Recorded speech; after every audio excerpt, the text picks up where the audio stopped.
one of the sticking points between Islam and Christianity, let's say, is conceptions of the death of Christ and the resurrection, right? That's the primary sticking point. Jesus is a central figure in Islam, just as he is in Christianity, but there's a deep theological mismatch. Yes. It isn't obvious to me that in the Islamic world that the spirit of voluntary self-sacrifice upward is the foundation. It looks to me more like it's something approximating power.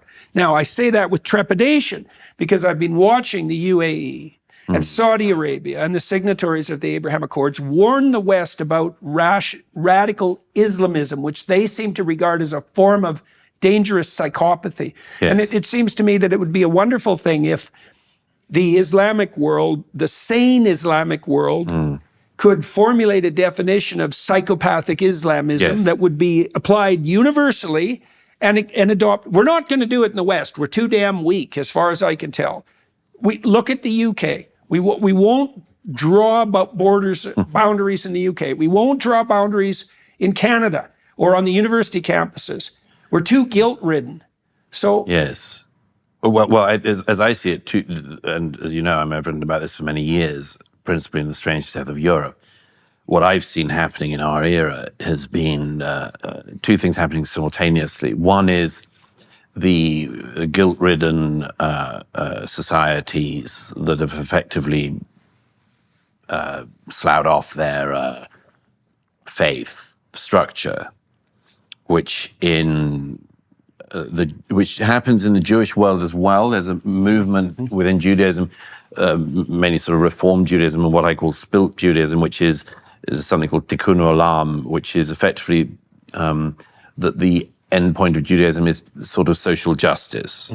Okay, it's effectively for non-believing Jews, but who see themselves as Jews, still are Jews, but cultural Jews, but that they can express their Judaism by a support for the downtrodden and so on. And there's lots of good to be said for that, but it's just that on its own, it's the question, shallow. Douglas, is how do you support the downtrodden? And the answer to that is not necessarily by economic means. I don't believe that. It's just absolutely. as we talked about on the other podcast, is that economic incentives don't increase the birth rate. Right, why? Because people do not live by bread alone. Yes. Right. Exactly.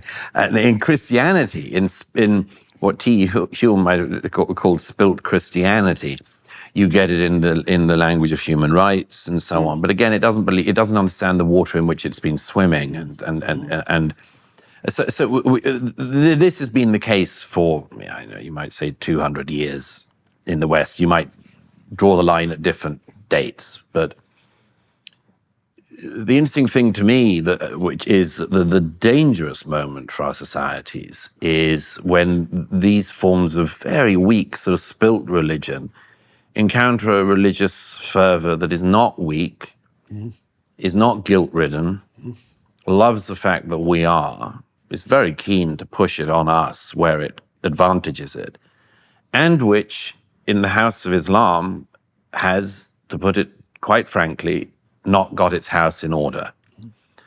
There are those who've told me for a quarter of a century... As evidenced by the almost complete absence of functional societies in the Islamic world. That's right. One piece of evidence. I would add one. It's a big one. It's a big one. I'd add one on the more personal level, which is, why is it that even in every Western society where there are Muslim reformers who are outspoken as reformers and who are the most virulent opponents of the death cult, jihadists and extremists, even the not at the moment violent but Islamist movements within their midst, why is it always the reformers who are at risk? You mean like Ayan? Like Ayan.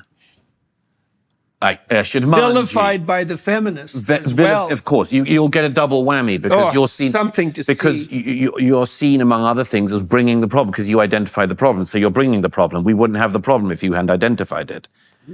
I mean, I think I have a pretty good grasp of the extraordinarily brave individuals who, in Western countries, never mind in Muslim countries, who have put their head above the parapet and been shot at a hell of a lot, sometimes quite literally. Why is it the case, if the House of Islam is in any decent order, that it would be that way round? Why would it be that again and again the men of violence keep on being able to say, we have the truth on our side? Right. Now, there are countries that have pushed this worst interpretation of Islam for centuries. There are specific strains, but we have seen in our own day that this can also be reversed.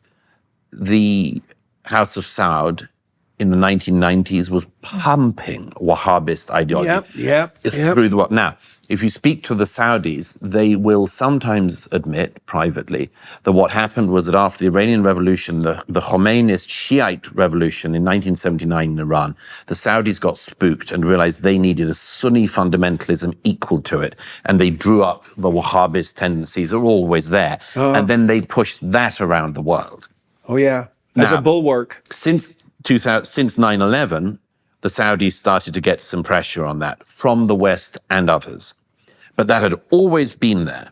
But they can diminish it. They can suppress it. They can, instead of propagandizing for the worst versions of Islam, they can try to do something different.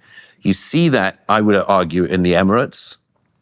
You see a very dangerous example of a 1980s, 90s era Saudi Arabia in Qatar at the moment, which, although putting out a very materialistic pro-Western face, certainly with a lot of money to pump into the West and pollute a lot of people, are playing with... Money our idiot industry gives them. Absolutely. But they are not just playing with, but pumping out the same type of Islamist... Back to the universities, back to the universities. The same ideology that the Saudis were pumping out in the past. But I would come back to this central thing, which is that the big problem for Islam as a faith is, can they deal with this problem within the House of Islam or not?